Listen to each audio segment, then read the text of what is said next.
There was only one country in all of Eurovision whose government pushed paid ads in all countries in order to garner up the most votes to win. Can you guess which country that was? If you said Israel, you're right.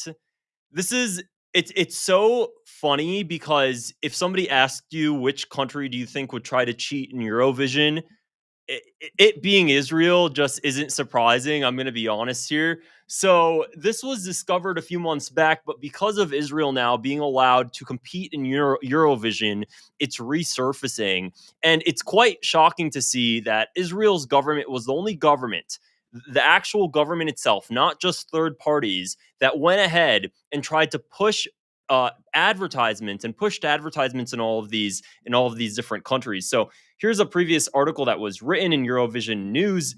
Israeli government agency paid for adverts targeting Eurovision Song Contest public vote.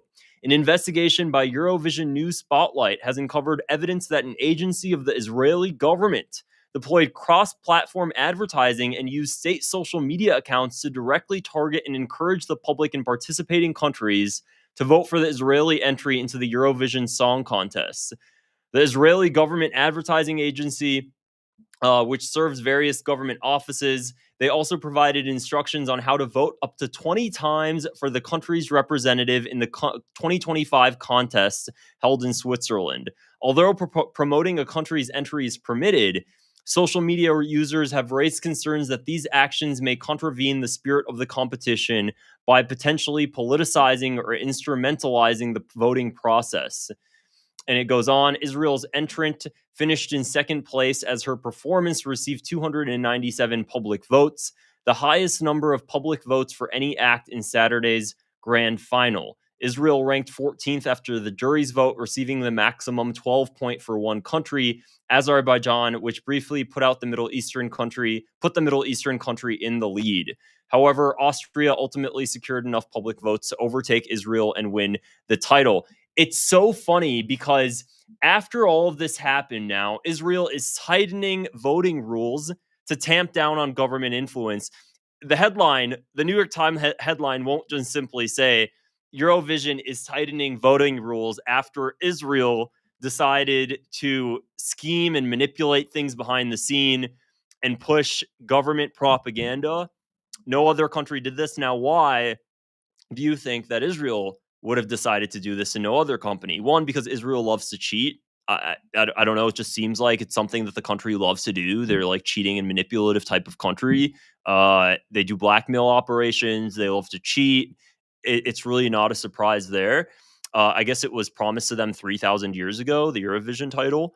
And then also because by having Israel win the contest, it would have made it seem like the public overwhelmingly actually does support Israel and supports Israel's actions in its onslaught in Gaza. Okay, that's why it was so important for the Israeli government to win, because it's propaganda. You're making people believe that the world loves Israel more than it actually does, and that influences public perception.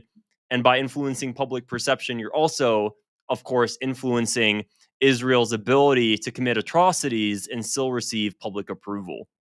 Okay, so again, no other country decided to do this, and now laws have to be changed to stop countries from being manipulative.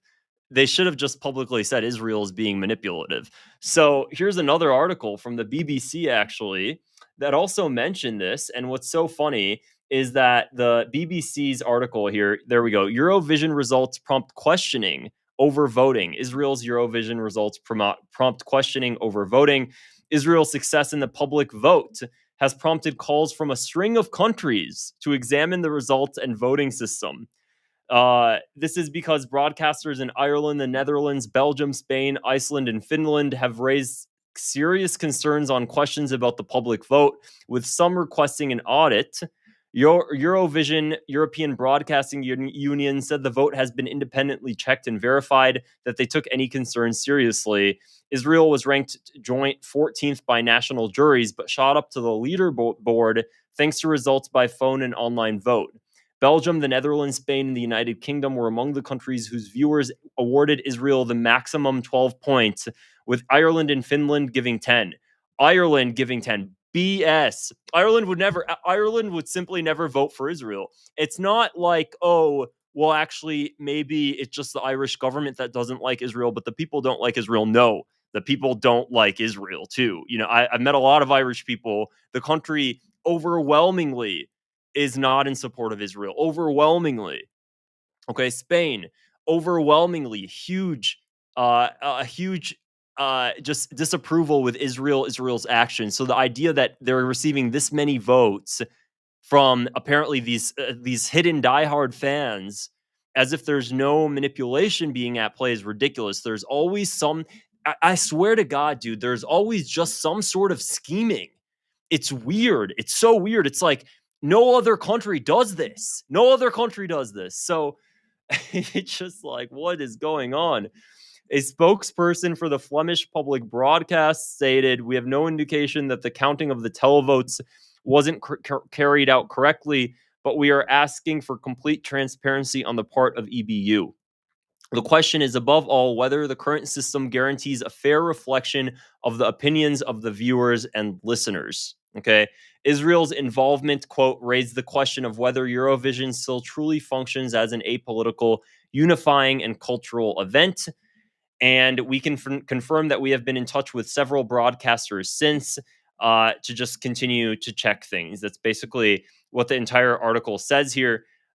Now, ultimately, Eurovision was allowed to compete in this upcoming Eurovision contest. It prompted Spain, Slovenia, and Ireland to now withdraw from Eurovision, from the upcoming Eurovision event, which Eurovision competition. Which honestly, great. I kind of hope more countries do, because it just makes Israel look like a loser.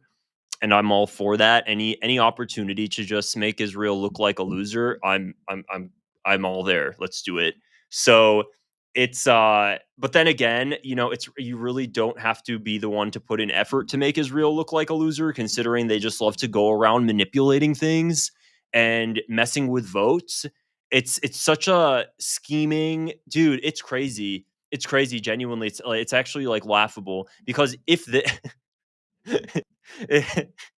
it's like, if they're willing to do this for a damn singing competition, just imagine just imagine what else they're manipulating and scheming behind the scenes. Like, you can't make it up. And I feel like the jokes kind of write themselves sometimes. So that's really it for this video, guys. That's all I wanted to share. Crazy stuff. If you found it interesting, please support my channel and give me a thumbs up. Super gifts and chats help me do this more often for you guys, like a full-time job. And if you could just click the subscribe button, that would be awesome.